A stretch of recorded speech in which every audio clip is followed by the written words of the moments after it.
જય શ્રી કૃષ્ણ, જય જલારામ. કેમ છો બધા? બધા મજામાં આવે છો? મારા બ્લોગ જોતા બધા મજામાં જ હોય છે. આજના નવા બ્લોગમાં આપ સૌનું સ્વાગત છે. અત્યારે આપણે એક નવી એક સરસ જગ્યા બતાવું. ત્યાં ખૂબ સરસ છે, ત્યાં આવવા જેવું છે. ફેમિલી સાથે આપ આવી શકો છો. ખૂબ સરસ જગ્યા છે. ચાલો આપને દર્શન કરાવવું છે. ધાર્મિક જગ્યા પછી રિવીલ કરવું.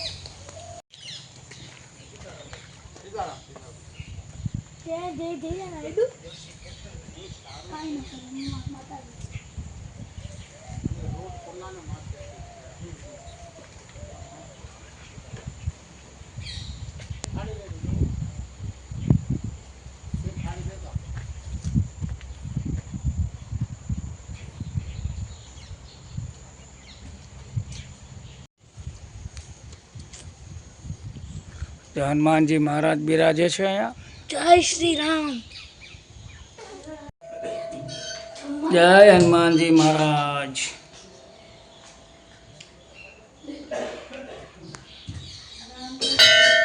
સીતારામ સીતારામ. જય શ્રી રામ. રામ લક્ષ્મણ जानकी.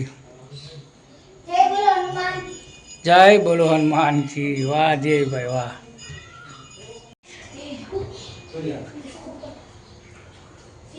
ચલો આઈના આપણે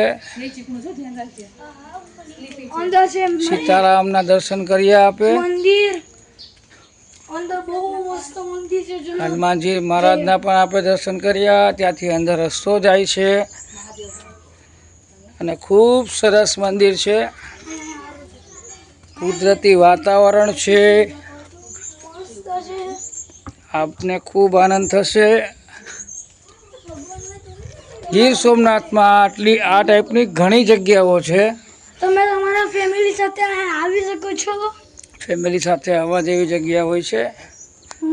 એક ખાસ જણાવવાનું કે મારા કન્ટેન્ટ આ ટાઈપના જ હશે.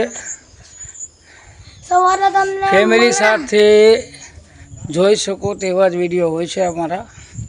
સવારે તમે મંગળાંદિરના દર્શન લઈ શકો છો. મહારાજ આવી રહ્યા છે. જયભાઈ કેવું લાગ્યું?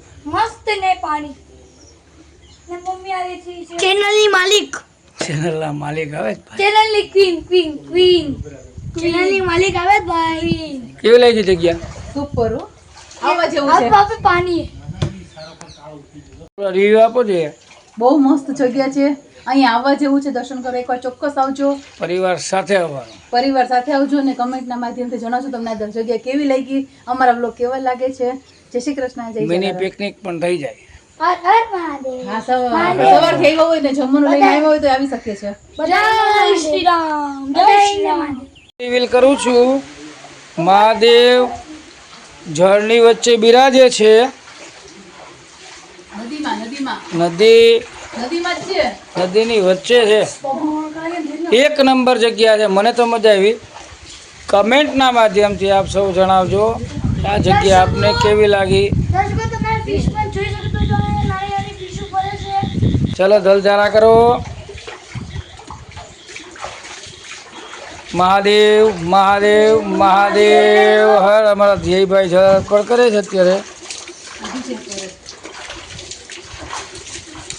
અભિષેક કરો બેટા. આ બંને અભિષેક કરો મસ્ત. હનુમાનજીને અભિષેક કરે છે એ ભાઈ અમારા હનુમાનજીના ભગત છે. મહાદેવ મહાદેવ મહાદેવ હર. એ મારા નાથ.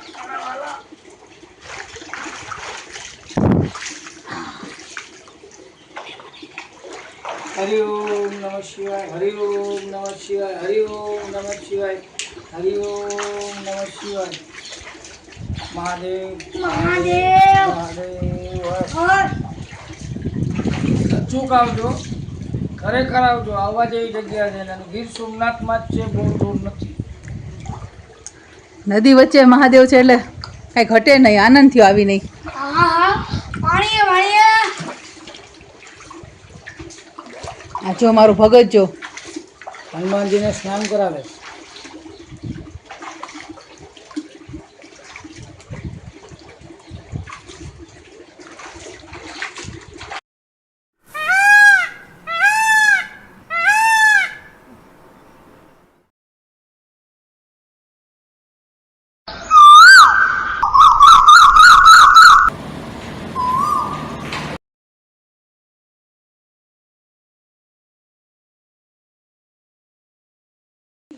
ઘટાદાર જંગલની વચ્ચે આવેલું મંદિર છે અને ચોમાસાની સિઝન છે. લીલી વનરાજી ચારે તરફ ખીલી છે. અત્યારે જંગલ ખૂબ સરસ જગ્યા છે. અમને તો મજા આવી ભાઈ. મજા આવી ગયો. આ ખૂબ મોટું પરિસર પણ આવેલું છે. આ ફેમિલી સાથે પિકનિક માટે પણ આવી શકો છો.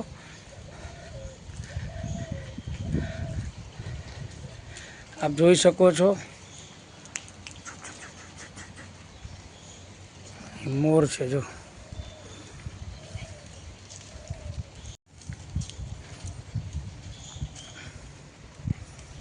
જો મોર છે.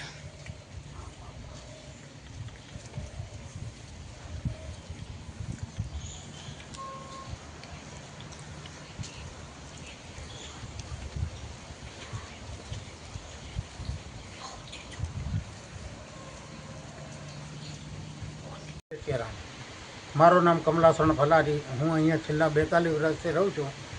આ વિશ્વામિત્ર ઋષિની તપોભૂમિ છે. આ યુગો વર્ષો પુરાનું જૂનું મંદિર છે. અહીંયા સ્વયંભૂ છે. જે શિવલિંગ છે એ સ્વયંભૂ છે. અહીંયા ગંગાજી પણ સ્વયંભૂ છે. અહીંયાથી જ પ્રાગટ્ય થયા છે. નેચરલ જગ્યા છે. અહીંયા વર્ષોથી અહીંયા અન્નછેદ ભોજન ભજન અને સેવા ત્રણેયની સંગમ સહિત ચાલે છે. કાયમને માટે અહીંયા 2 ડોલો ટંગાડેલી છે. એકમાં બુંદી, એકમાં ગાંઠિયા. અને કોરોના વાયરસમાં પણ અહીંયા 47 દિવસ સતત માનવ સેવા ચાલતી હતી. અને અહીંયા સ્વયંભૂ ગાય પણ હતી. અને અહીંયાનો નિયમ છે કે ભોજન કરાવો, બસ બીજો કંઈ નાટક નહીં. અને શ્રાવણ મહિનામાં તો ક્યાંથી માણસો દર્શનાર્થી આવતા હતા અને એનો જે આનંદ માણતા હતા. और અમુક વ્યક્તિઓ જે બિચારા દુખિયારા થયેલા આવે છે ભોલેશ્વર બાપાની શરણમાં, એ લોકો 21 મંગળવાર ભરે છે. ઘણા જગ્યાના માણસો 21 મંગળવાર ભરીને પોતાની મનોકામના પૂર્ણ કરે છે. અને ભોલેશ્વરને બસ એક જ પ્રિય છે કે અહીંયા કોઈ પણ વ્યક્તિ મન્નત કરે, માનતા કરે તો બસ માત્ર ભોજન, બાળકોને બટુક ભોજન કરાવવાનું. એને 1 ગામ, 2 ગામ, 5 ગામ, 10 ગામ જેટલા ગામની એની ઈચ્છા થાય એ બટુક ભોજન કરાવી અને આપણે જીવનને ધન બનાવે. બસ હું એ જ પ્રાર્થના કરું પરમાત્માને કે આજે અન્ય ક્ષેત્ર ચાલે છે ભોલેશ્વર દાદાનો, એ અવિરત ચાલતા રહે. કારણ કે અહીંયા 32 શ્રીમદ ભાગવત રામચરિત માનસ થઈને સપ્તાહો થઈ ચૂકી છે અને 40 તુલસી વિવાહ થઈ ચૂક્યા છે.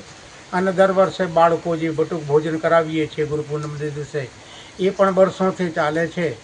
અને 33 વર્ષથી આપણે જે સોમનાથ ચાલીને જાય છે એ લોકોને પણ રવિવાર જે ચાલીને પગપાળા જતા હોય એને માટે એ સ્ટોલ આપણે રાખીએ છીએ. આપણા બછરાજ હોટલ રાખીએ છીએ. ત્યાં ભજીયા છે, ચેવડો છે, ઓર ચાય છે, એ બધા ત્યાં રાખીએ છીએ. અને અહીંયાનો બસ એક જ મહત્વ છે, ભોજન. જય શ્રી રામ. મહાદેવ મહાદેવ હર. જય સિયારામ, જય સિયારામ. કેમકે પુરાતન જગ્યા છે, બહુ પુરાતન જગ્યા છે. તમે જોયા છે કે શિવજી સ્વયંભૂ છે અને અહીંયા કંઈ ઘટતું નથી. ભોલેશ્વર દાદા બહુ કૃપાળુ છે, બહુ દયાળુ છે.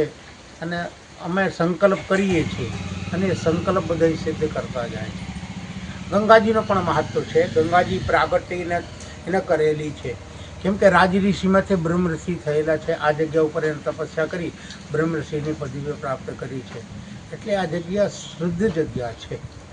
બસ સરસ. હા, જય શ્રી રામ, જય શ્રી રામ. જય શ્રી રામ. ઢીલ છે, મોરલો નથી. તમે આવા જ ભૈયા તો આ જગ્યા તમને કેવી લાગી? આમ ખૂબ સરસ નદીની વચ્ચે મહાદેવ છે.